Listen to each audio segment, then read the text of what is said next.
Everyone, welcome back to my new blog. કેમ છો? Okay, બધા જ મજામાં હશું ને. આજે છે નાગ પાંચમ, એટલે મમ્મીએ સવારે નાગ દાદાની પૂજા કરી હતી. મતલબ નોર્મલ જે ચોપડીની પૂજા કરી હતી મમ્મીએ, એ બી મેં ક્લિપ લીધી છે, એ બી તમારી સાથે શેર કરી દઈશ. ને આજે બનાવવાની છે મેંદાની પૂરી. તેની પણ રેસીપી થોડી ઘણી બતાવીશ, ક્લિપ બતાવીશ. મતલબ બહુ બધા એવું કહે છે કે તમે વ્લોગની સાથે રેસીપી પણ શેર કરો, તો આજે હું રેસીપી પણ શેર કરવાની છું. અને આજે અર્પિત ઉપવાસ કર્યો છે, એટલે એમના માટે કાતરીને એવું બનાવ્યું હતું. બટ અત્યારે ખબર નહીં, એમને એક ટાઈમ જમવાનું છે. એમને જે જમવું હશે આપણે બનાવીશું. તો ચલો, લેટ્સ ગો.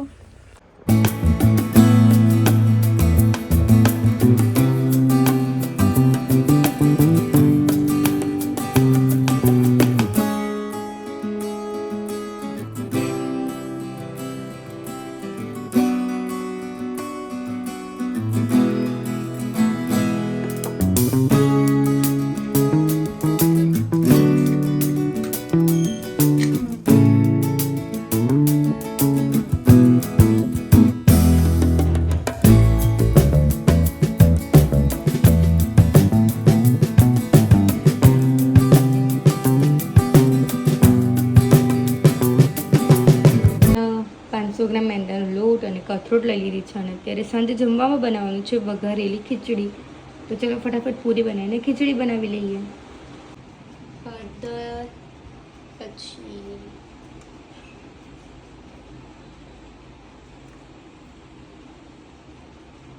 થોડું અજમું એડ કરી દેવાનું. અમે અહીંયા છે ને કિલોનું પેકેટ લીધું છે.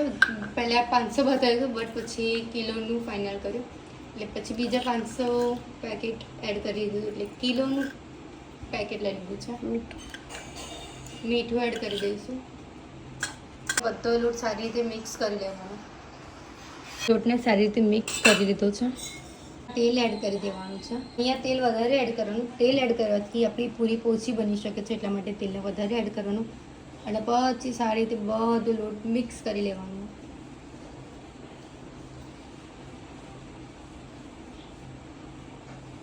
તો અહીંયા લોટ સારી રીતે મિક્સ થઈ ગયો છે. હવે તેની અંદર પાણી એડ કરીને લોટ બાંધી લેવાનું છે.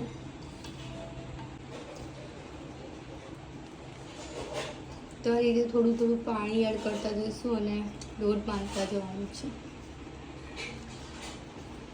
અહીંયા લોટ બંધાઈ ગયો છે. અહીંયા લોટ બંધાઈ ગયો છે. હવે તેને ફટાફટ ગુલ્લા કરીને પાટલી વેલણ બી રેડી કરી દીધા છે. હવે પૂરી બની ગઈ છે. અહીંયા બધા ગુલ્લા થઈ ગયા છે અને અહીંયા રેડી થઈ ગયું છે ગુલ્લું વણવા માટે. તો ચલો ફટાફટ વણી લઈએ. અહીંયા 2 પૂરી વણી લીધી છે, કાણા બી પડી દીધા છે. અને એક બાજુ છે ને ગેસ ઉપર મમ્મી તારામાં તેલ મૂકી દીધું છે. તેલ આવી જાય એટલે પૂરી ફટાફટ તરી લઈશું. મસ્ત પૂરીઓ તરાઈ ગઈ છે અને એકદમ પોચી પોચી થઈ છે. મેં ટેસ્ટ બી કરી લીધી, કેમ કે મને બહુ જ ભૂખ લાગી હતી. એટલે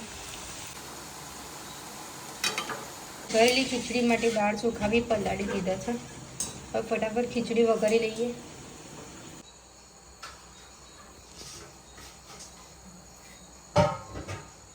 રાઈ એડ કરી દઈશું.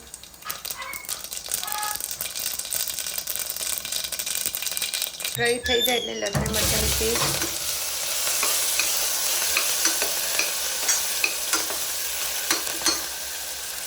રીંગણ બટેકા એડ કરી દીધા છે. મતલબ તમે કોઈ બી વેજીટેબલનો યુઝ કરી શકો છો. હળદર એડ કરી દઈશું, મરચું, મીઠું. અને છે ને અમે લોકો સિંગ યુઝ નથી કરતા, કેમ કે એ સિંગ કોઈના ભાવતી નથી, એટલે પછી મિક્સ કરી દેવાનું. અને મીઠું તમે તમારા ટેસ્ટ અનુસાર લઈ શકો છો.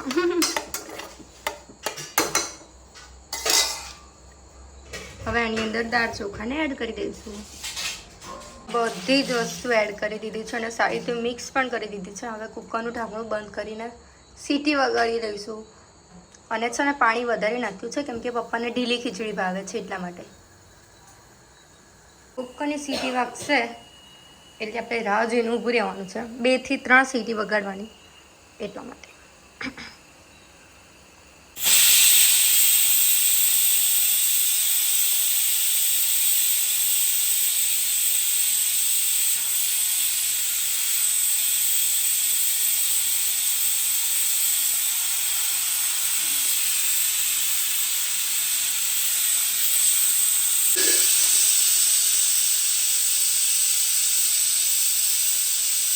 ગાઈસ અત્યારે લડ્ડુ ગોપાલને ધરાવવાની છે પૂરી અને પાણી બી મૂકી દીધું છે કેમ કે ખાધા પછી તો પાણીની જરૂર પડે.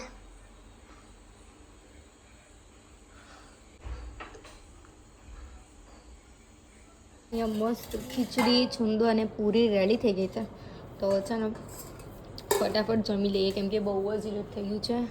8:43 થઈ ગઈ છે આજે તો. અહીંયા એટલા બધા વાસણ છે ને, અહીંયા બહુ જ બધા વાસણ છે. રસોડું બી સાફ કરવાનું છે તો મેં કીધું ચલો પહેલાં કામ પતાવી લઈએ, નહીં તો પછી વારો પડી જશે તો પછી ફટાફટ કામ બામ કરી લઈએ. એ છે અહીંયા માછલીઓ છું અને અત્યારે છે ને એનો બી થાક લાગી ગયો છે એટલે હવે એનો સૂવાનો ટાઈમ થઈ ગયો છે. હવે માછલી બી સૂઈ જશે પછી પાછું ઉઠી જશે, થોડો બી અવાજ થાય ને એટલે ઉઠી જશે.